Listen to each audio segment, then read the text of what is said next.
Ideal Protein is a doctor-designed, coach-led ketogenic weight loss protocol that uses food as medicine to empower you to lose weight and live your healthiest life. And welcome back. This is David Gray, news writer with Livingston Parish News. I'm taking over for McHugh David, our publisher and editor today, sitting in with a very special guest, Parish President Layton Ricks. It's been a while since he's been in the booth. I can't remember if you've ever been in the booth here, especially in this new booth. Have you yet? Not in this booth here. Okay. No, we were on the other side of the building last time I came with McHugh. Yeah, now we got a legit sound room and stuff in here. But yeah, we're here. We've had some councilmen come visit us the last few weeks. Tracy Gerlinghouse came about a month or so ago. Jeff Ard came last week, just talking about new development. That's really been the hot topic in Livingston Parish, and a lot of opinions, strong opinions on both sides of it. And I know you have your own opinions. That's one of the reasons why we wanted you to come in here, just to kind of talk about what I guess your opinions on this, this, don't want to say problem, but this issue, Yeah. this very divisive issue. I mean, honestly, it's been so I guess the latest, the council, they passed the 60-day moratorium with possible extension of 30 days. And for the longest time, you were very against the moratorium, but Jeff Ard said that he had spoken to you that day and that you would support a 60-day moratorium. So I guess, can you kind of just talk about what led to that change of mindset Sure. for you that day? Well, in politics, they always say it's the art of compromise, David. And personally, I am absolutely against a moratorium, because I think a moratorium hurts a lot of your local people, a lot of the people who work on buildings, who do the building themselves, not just the developer and contractors, but all your personnel that helps, cement finishers, concrete, floor, all the roofers, the guys that do the framing, and all these people get lost when you start doing moratoriums. Plus, I think this council has worked extremely hard trying to find a way to get a good ordinance in place, and I compliment them on that. So when I looked at this and they started talking to me about a 12-month, I said, guys, I cannot support a 12-month moratorium. I just can't do it. Personally, I can't support a moratorium like that because it hurts all these different groups. However, when they came to me talking about a 60-day and that they were very close in getting the ordinance in place, I said, okay, well, I won't veto that. I'll support you on that, because it is temporary, and hopefully they will get it lifted before even the 60 days are up. I think they're working very close. David, when you're in this position, you're trying to weigh it all out. You're trying to look at it from everybody's point of view, and you have to set your personal feelings aside sometimes to try to do what you perceive to be the right thing. It's not about pleasing a developer. It's not about pleasing a group of people who are against something. It's not about pleasing a council member. It's about trying to find a way to make it work, that somebody gets something out of all of this, and that the main goal is, how do we slow growth down so that we can grow responsibly. Well, this council's working hard to do that. They still have a difference of opinion in some areas.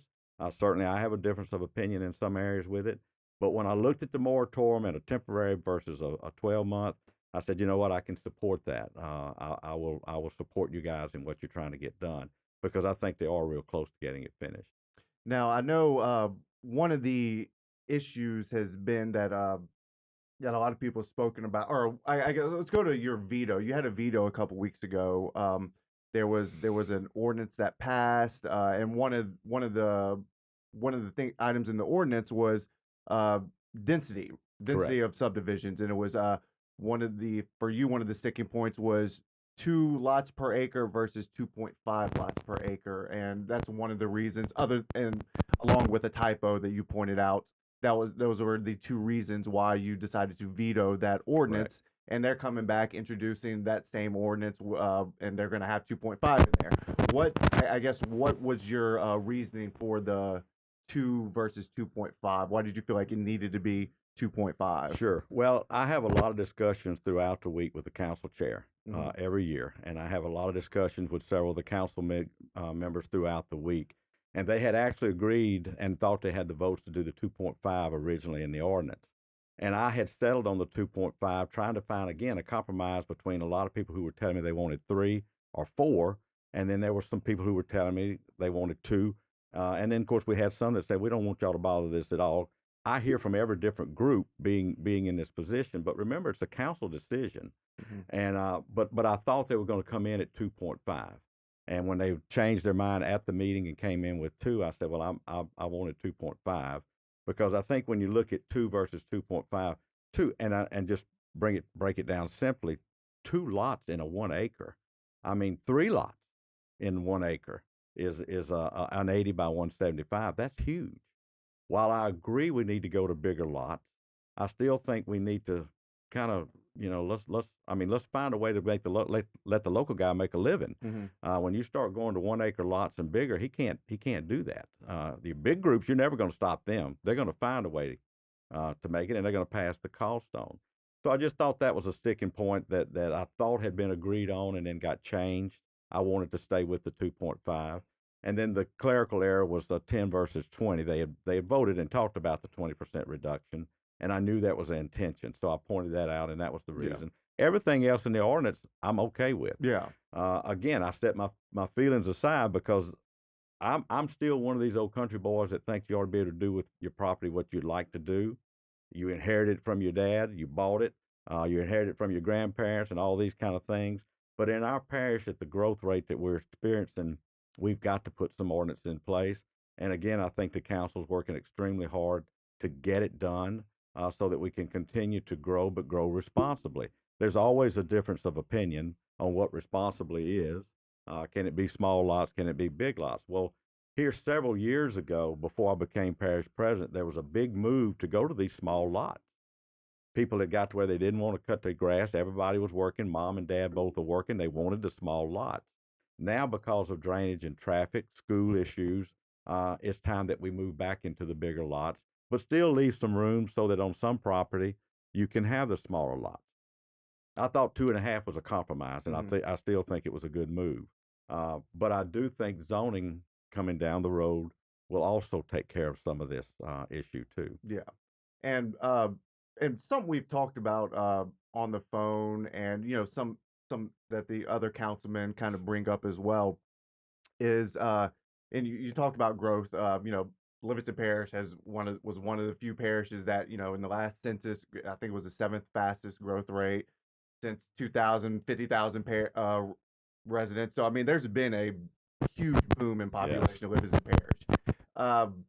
One of the reasons probably for that, or not one of the reasons for that, but one thing that some of the councilmen talk about is Livingston Parish, there's not really any built-in industry here. Right. It's not like Ascension or EBR, where you have those other tax dollars from other types of industry.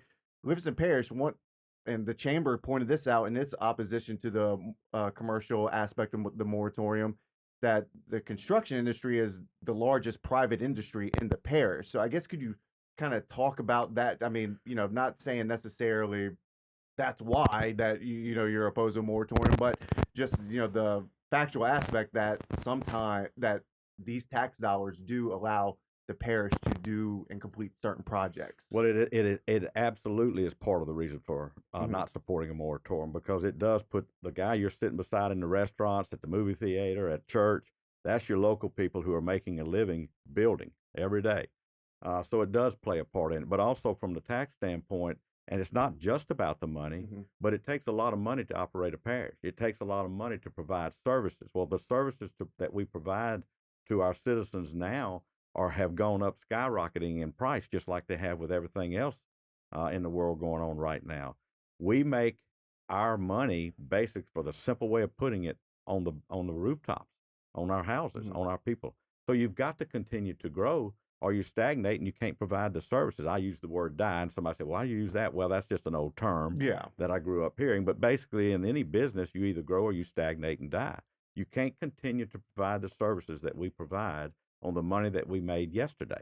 We've got to bring more development in. Plus, when you stop and think about it, we want our kids to grow up and stay here in Livingston Parish. So you got to provide a safe environment. You got to provide a good school system, which we do. And so you've also got to provide housing.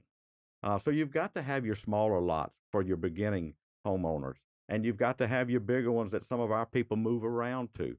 This parish is going to continue to grow, whether I like it or you like it or the next guy likes it. So I think everybody respects and understands that the issue is trying to grow respectful in a responsible way that most of us still won't. Again, I grew up in Kentwood. I wished I didn't have any neighbors next to me. And I love my neighbors, don't get me wrong, but I like that small town feeling. I moved here in Denham Springs in the 70s because of that. I didn't want to live in Baton Rouge. I worked in Baton Rouge, but I wanted to live out here where, you could run to the store real quick and all those kind of things. Well, that's gone. I mean, there's still parts of that in our parish, but we're going to grow. So we've got to face that. We've got to take care of our schools. We've got to take care of the drains. We've got to take care of traffic, but we have to continue to grow.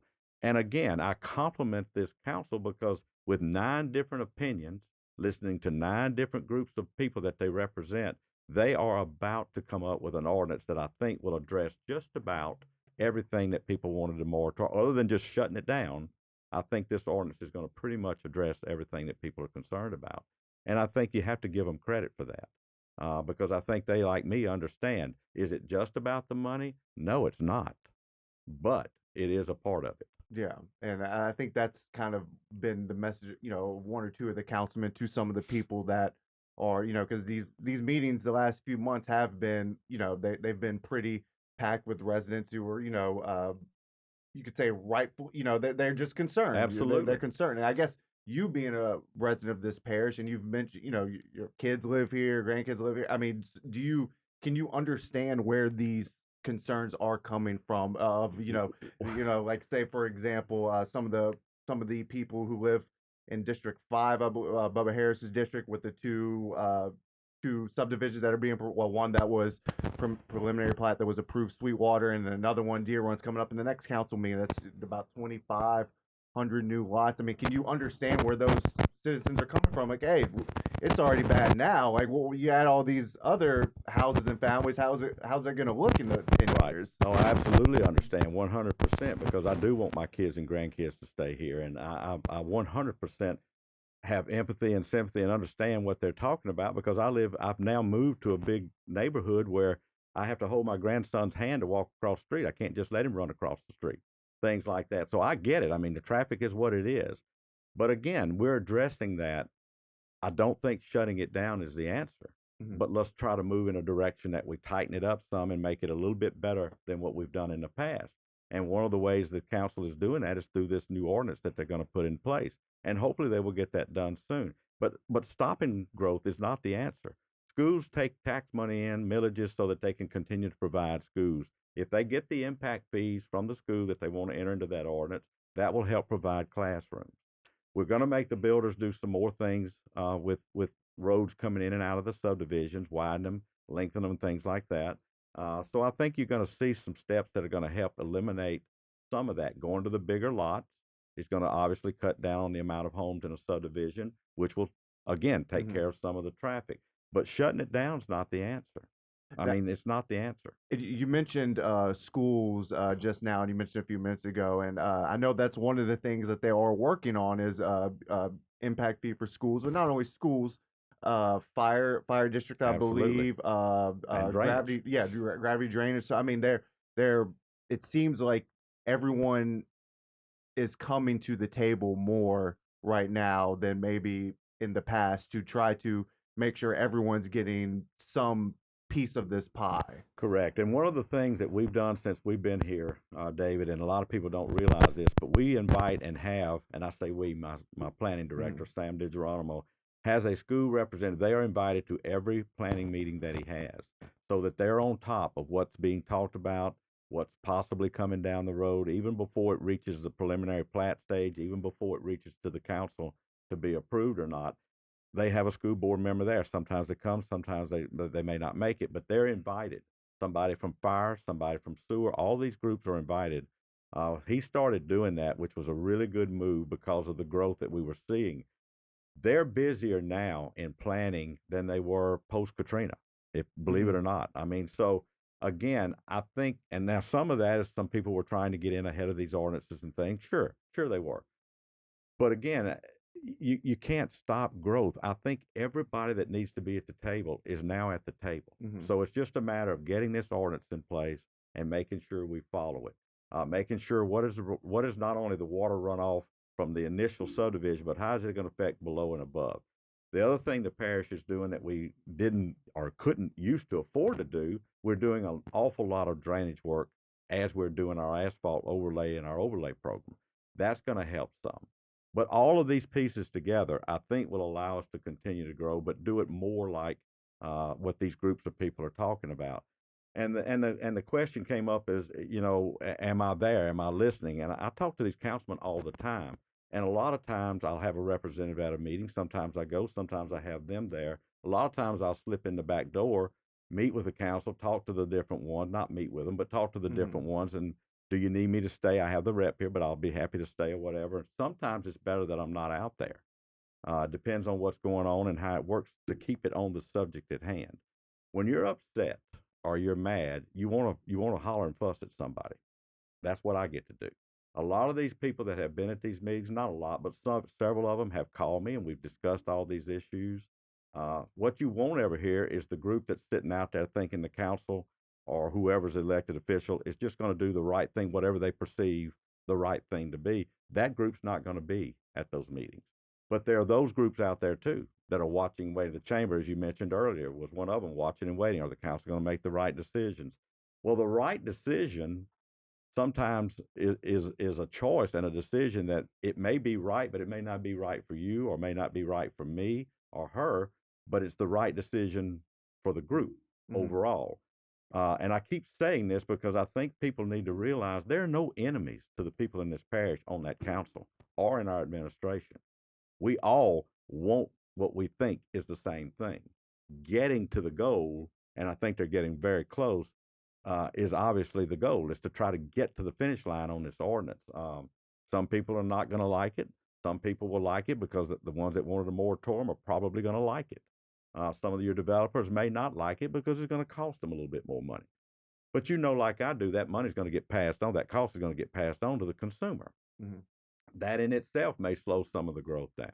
Interest rates going up across the country, that may slow some of the growth down.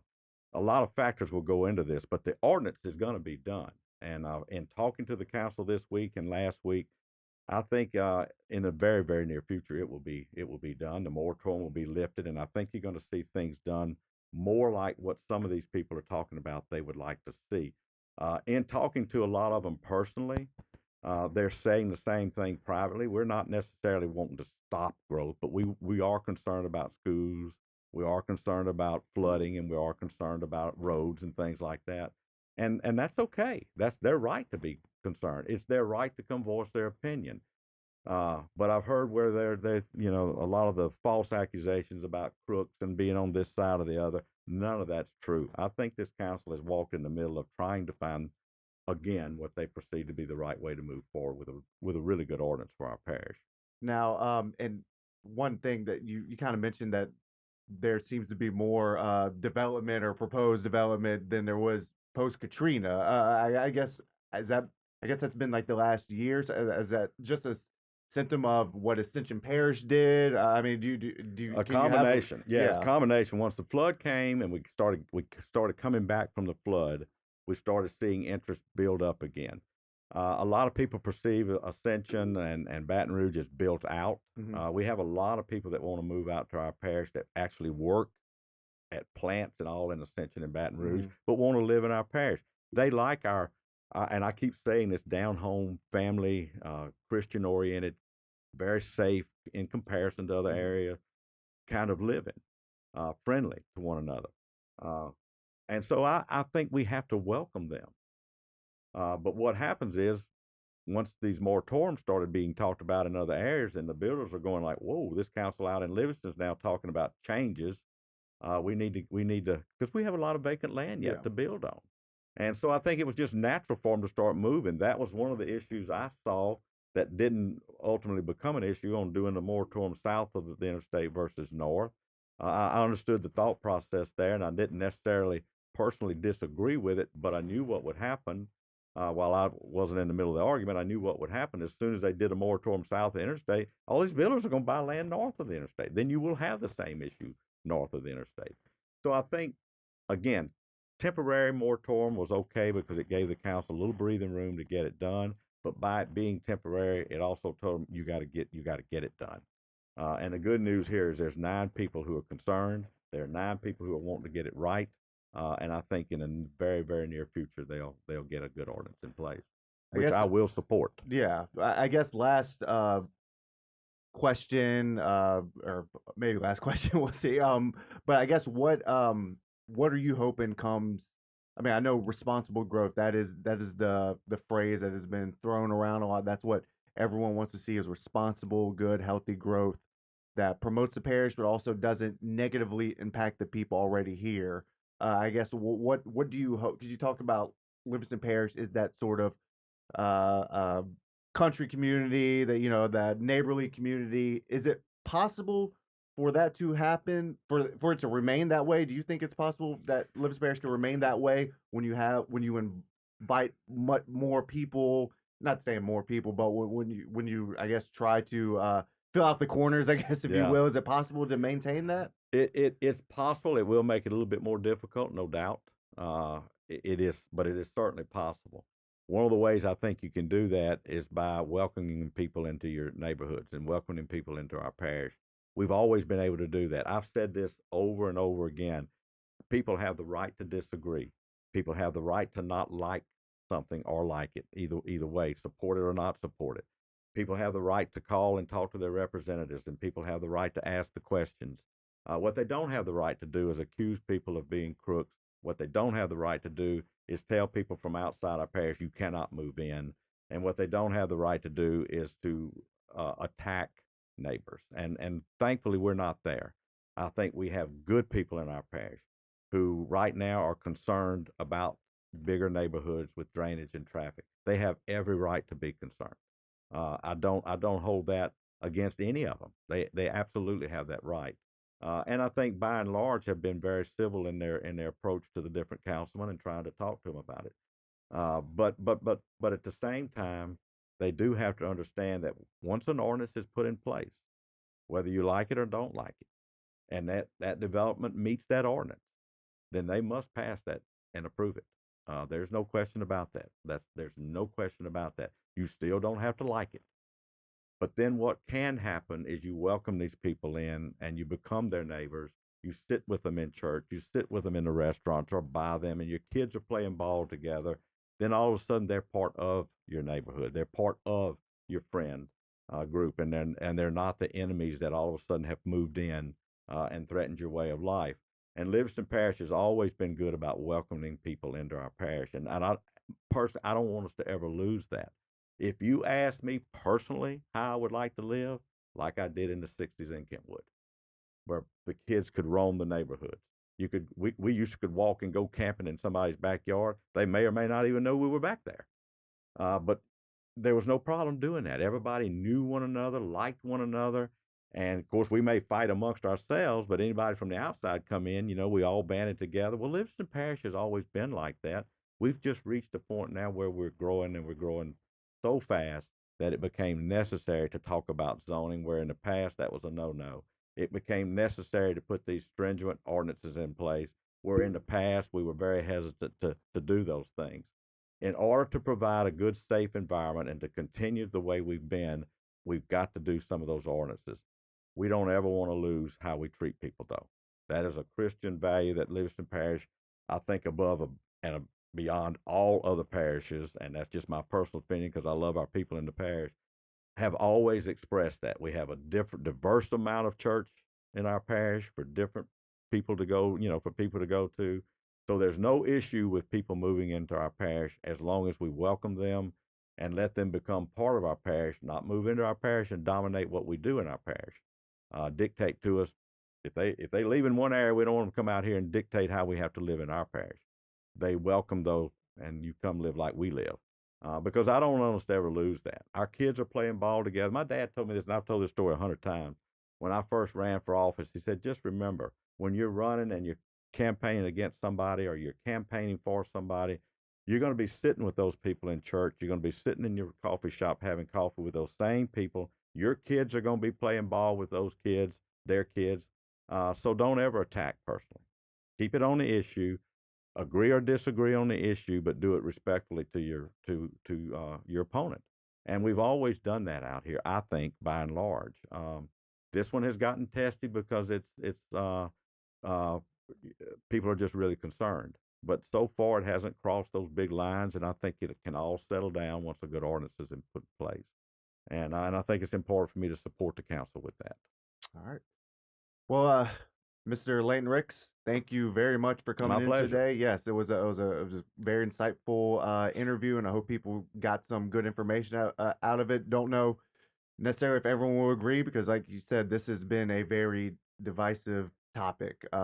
People have strong opinions on both sides, and it is important that everyone's opinions are heard on this issue because it affects everybody. So, and like you said, the council you believe that they are working toward that compromise for I think so. everyone. So, might have something in the next few weeks, and we'll see if this moratorium has stayed in place for the whole 60 days. If they need to add the 30 days that they can, or if they end it sooner. But and then the next few months might have zoning in place also. So, Mr. Lane Ricks, thank you again for coming in My today. pleasure. This is David Gray with the Livingston Parish News. You can follow us on all of your social media platforms. It's Facebook, Twitter, Instagram, LinkedIn, and YouTube. We're once a week in print, and we have stories coming out every day on our website, www.livingstonparishnews.com. Thank you all very much for listening in, and we'll see you next time. Thank you.